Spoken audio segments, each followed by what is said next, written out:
रिया, ये जगह मुझे बहुत पसंद है। एकदम जन्नत के जैसी। सोच रहा हूँ सब छोड़ के किसी ऐसी जगह चला जाऊंगा और कभी वापस न आऊंगा। अरे वाह रोनी, ये वापस ना आने वाला आइडिया तो बहुत ही अच्छा है, लेकिन ऐसी कौन सी जगह है, मुझे भी दिखाएं। ये देखे रिया, ये तो बेशक बहुत खूबसूरत है रोनी, लेकिन ये जन्नत जैसी बिल्कुल भी नहीं है।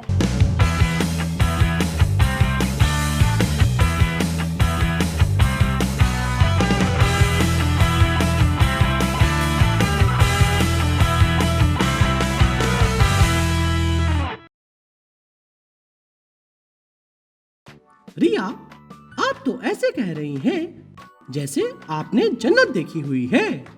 रोनी, मैंने जन्नत देखी तो नहीं है, लेकिन आई एम श्योर कि जन्नत बहुत खूबसूरत है, इतनी कि आप सोच भी नहीं सकते। क्यों भाई, मैं तो सोचूंगा। सोचने पे क्या पाबंदी है? तो फिर सोचें, लेकिन उसके साथ साथ काम भी कीजिए रोनी साहब। रिया, सोचना भी बहुत बड़ा काम है। जी जी रोनी साहब, और लेटर पोस्ट करना भी बहुत बड़ा काम है। कर दूंगा रिया, अभी बाहर बहुत गर्मी है। उफ रोनी और रोनी के मसले। सच कह रहा हूँ। वैसे रिया, आपकी बातों से तो लग रहा है कि आपको जन्नत के बारे में बहुत कुछ पता है, तो बता देना। रोनी, वहाँ खुदा रहता है, और अब आप सोच सकते हैं कि वो जगह कितनी खूबसूरत होगी। रिया, सोच के तो थक गया हूँ, आप ही बता देना प्लीज। रोनी, अगर आप प्रॉमिस करें कि आप जन्नत के बारे में जानने के बाद अपना तमाम काम जल्दी ख़त्म करेंगे, तो मैं आपको बताने के लिए तैयार हूँ। Okay Riya, I promise. शाबाश रोनी। तो जन्नत के बारे में सबसे पहली बात यह है कि वहाँ पे सोने की सड़कें होंगी। ओह, सोने की सड़कें? ये तो मुझे भी पता था। दूसरी बात? अच्छा, तो रोनी, दूसरी बात यह है कि वहाँ पे हर किस्म के कीमती पत्थर और जवाहर जड़े होंगे। कीमती जवाहर? हाँ रिया, ये भी मुझे पहले से ही पता है। तीसरी बात बताएं। अच्छा रोनी, क्या बात है, स्मार्ट। हाँ, तो रोनी, तीसरी बात यह है कि आसमानी शहर के 12 दरवाजे हैं और हर दरवाजा कीमती पत्थर से बना हुआ है। 12 दरवाजे? ये भी मुझे पहले ही पता था। ये तो कमाल हो गया ना रोनी। तो अगर आपको जन्नत के बारे में सब कुछ पहले ही से पता है, तो अब जन्नत के बारे में चौथी बात आप बताएंगे, क्यों, है ना दोस्तों? अरे, मैंने कब कहा कि मुझे सब पहले से ही पता है? हर बार तो आपने यही बोला है रोनी कि आपको पहले से ही पता है, तो अब चौथी बार आप ही बताएंगे जन्नत के बारे में। नहीं नहीं, छोटे से प्यारे से भाई के साथ ऐसा मत करें, आप ही बता दें। तो मेरे प्यारे से छोटे से रोनी भाई, चौथी बात ये है कि आसमानी शहर में सूरज और चांद की भी जरूरत नहीं है। हैं? वो क्यों रिया? क्यों क्या रोनी, सूरज और चांद की जरूरत क्यों होती है? अरे रिया, आपको इतना भी नहीं पता? सूरज चांद का काम है रोशनी देना। अरे वाह रोनी, वेरी स्मार्ट। तो अब ये भी बता दें कि आसमान पर सूरज और चांद की रोशनी की जरूरत होगी या नहीं? बिल्कुल होंगी, तभी तो सोने की सड़कें और सब कुछ देख पाएंगे और खुदा बाप का जलाल भी देख पाएंगे। अरे रिया, कैसी बातें कर रही हैं आप? भला वहाँ पर सूरज और चांद क्यों होंगे?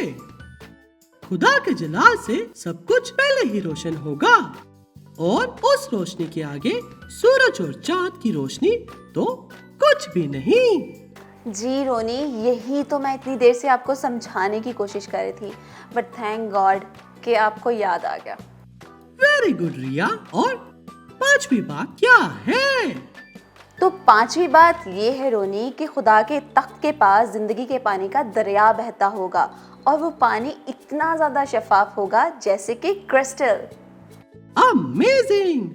और दोस्तों, छठी बात ये है कि आप सबको याद होगा कि रिया ने हमें बताया था कि आसमान पर ना कोई बीमारी होगी, ना ही कोई दुख दर्द और ना ही मौत, बल्कि खुदा सबके आंसू पोंछेगा।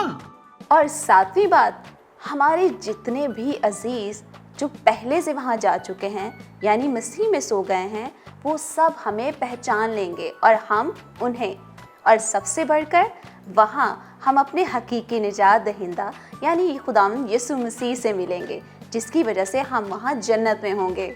और रोनी, जन्नत ही ईमानदारों का अब्दी घर है। रिया, ये सब कुछ कितना हैरान कुन होगा।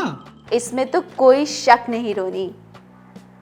लेकिन रिया, जब जन्नत हमारा अपने घर है तो हम यहाँ क्यों हैं? क्योंकि रोनी, सब ने गुनाह किया और खुदा से दूर हो गए, इसलिए खुदा ने हमारे लिए अपना जिंदा कलाम यानी बाइबल मुकद्दस दी, ताकि हम उसमें से यीशु मसीह के बारे में जानें, उस पर ईमान लाएं और हमेशा की जिंदगी पाएं और तौबा करके अपने खुदा के पास वापस चले जाएं। और हम वापस कहाँ जाएं? जन्नत में रोनी, अगर हम इस दुनिया में खुदा के नाम को जलाल देंगे तो हमेशा की जिंदगी इनाम में पाएंगे।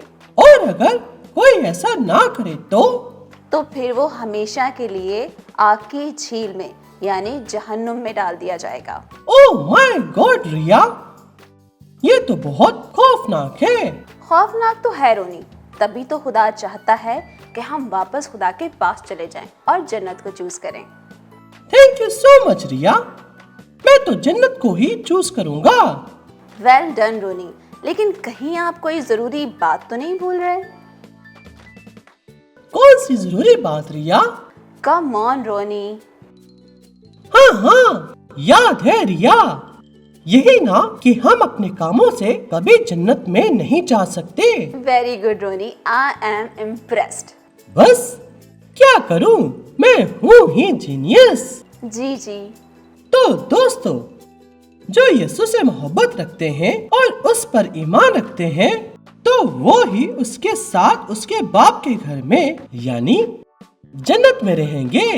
और यीशु खुद जन्नत में जाने का रास्ता है, क्योंकि यीशु मसीह ने खुद फरमाया, राह और हक और जिंदगी मैं हूँ, कोई मेरे वसीला के बगैर बाप के पास नहीं आता। आमीन। एक बात सच सच बताएं, आप कौन हैं और वो किधर है? क्या मतलब रिया, कौन किधर है? रोनी, रोनी किधर है? आप हैं कौन? रिया, मैं रोनी हूँ। क्या हो गया है आपको? मुझे डर लग रहा है आपकी बातों से। नहीं नहीं नहीं, आप रोनी नहीं हैं। रोनी इतनी सारी बातें याद रख ही नहीं सकता, जरूर कोई मसला है। हद है रिया, इतनी ओवर एक्टिंग। क्या करें रोनी, आपके साथ रहते हैं। वेरी फनी रिया, इसीलिए शायद आप मेरी तरह भूलने भी लग गई हैं। क्या? मैं क्या भूल गई हूँ रोनी? यही के अमजद भाई और निम्रा स्टोरी सुनाने के लिए आ गए हैं। ओके रोनी, चलते हैं, जल्दी जल्दी चलें। जी भुलक्कड़ रिया। रोनी। ओहो, अमजद भाई कहाँ रह गए? मैं उनके लिए ये किताब लाई थी कि मिलकर कहानी पढ़ेंगे। खैर, जब तक अमजद भाई नहीं आ जाते मैं खुद ही पढ़ लेती हूँ।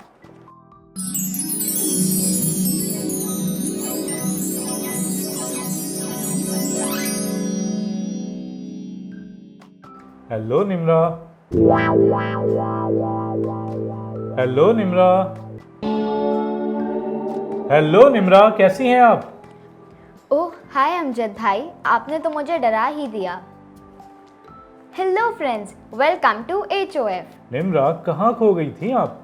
मैं और हमारे दोस्त कब से इंतज़ार कर रहे हैं कहानी सुनने के लिए, लेकिन आप किताब पढ़ने में कुछ ज़्यादा ही मसरूफ़ थीं। सॉरी अमजद भाई, लेकिन ये कहानी इतनी ज़बरदस्त है कि मुझे पता ही नहीं चला आपके आने का।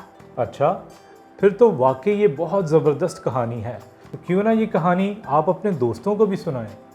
जी क्यों नहीं अमजद भाई। तो दोस्तों, ये कहानी एक ऐसे बादशाह की जो इस्राइल का तीसरा बादशाह था। इसराइल का तीसरा बादशाह यानी सुलेमान बादशाह। वेरी गुड अमजद भाई।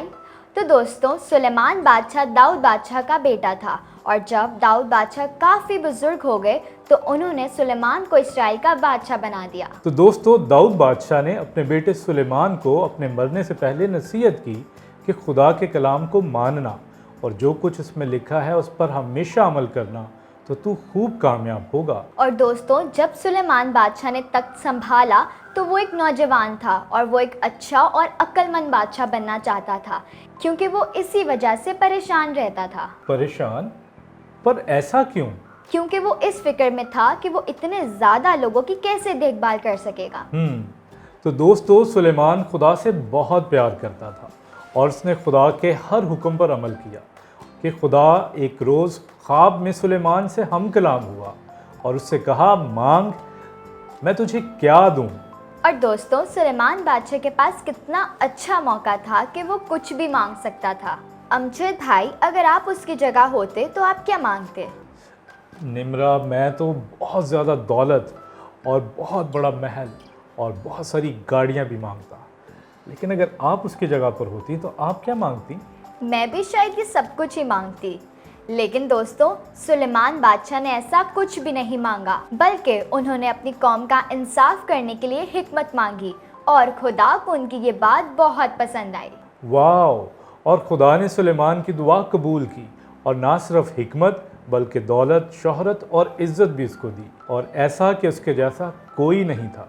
फिर एक दिन जब सुलेमान बादशाह अपने तख्त पर बैठा था तो दो औरतें उसके पास अपना झगड़ा लेकर आईं और शोर मचाने लगीं कि जिंदा बच्चा मेरा है और मुर्दा इसका। जब सुलेमान बादशाह ने दोनों औरतों की बात सुन ली तो अपने नौकर को हुक्म दिया कि तलवार लाएं और इस जिंदा बच्चे के 2 टुकड़े कर दें और दोनों को एक एक हिस्सा दे दें। लेकिन जिस औरत का वो बच्चा था उसने कहा, बादशाह सलामत, इस बच्चे को मत काटो बल्कि इसे जिंदा ही उस औरत को दे दो। और फिर सुलेमान बादशाह जान गया कि ये बच्चा किस औरत का है, तो उसने पहली औरत को वो बच्चा दे दिया जो कि उसकी माँ थी, क्योंकि कोई भी माँ अपने बच्चे को इस तरह मरता हुआ नहीं देख सकती। और सुलेमान बादशाह की हिकमत पूरे इसराइल में फैल गई और निम्रा, खुदा ने सुलेमान बादशाह के वसीला से एक बहुत अहम काम किया। क्या आप बता सकती हैं वो क्या था? जी बिल्कुल अमजद भाई, खुदा ने सुलेमान बादशाह को इस्तेमाल किया ताकि वो खुदा के लिए बहुत बड़ी और खूबसूरत हैकल तामीर करवाए जहाँ पर सब लोग इबादत करते और कुर्बानी चढ़ाते थे। और इसीलिए उस हैकल को हैकल सुलेमानी कहा जाता है। ये हुई ना ईमान में खुदा के हीरो वाली बात। अमजद भाई, मुझे तो आज की कहानी से बहुत बरकत मिली और दोस्तों, मैं भी अब खुदा से हिकमत मांगूंगी। क्या आप भी ऐसा करेंगे? तो दोस्तों, मिलते हैं नेक्स्ट एपिसोड में ईमान में खुदा के एक नए हीरो के साथ। तब तक के लिए बाय। अरे निम्रा, अमजद भाई, फाइनली आप लोग आ गए। रोनी, ये पार्टी किस खुशी में है? क्या बात है आज? लगता है रोनी भाई को छुट्टियां मिल गई हैं। अरे नहीं निम्रा, आज तो बाइबल पोस्ट ऑफिस की 50वीं एपिसोड पूरी हुई है। पार्टी तो बनती है। अरे वाह, फिर तो कॉन्ग्रेचुलेशंस। केक कट किया जाए, फिर आप भी आ जाएं। अमजद भाई, निम्रा और रोनी, क्या आप लोग तैयार हैं? ये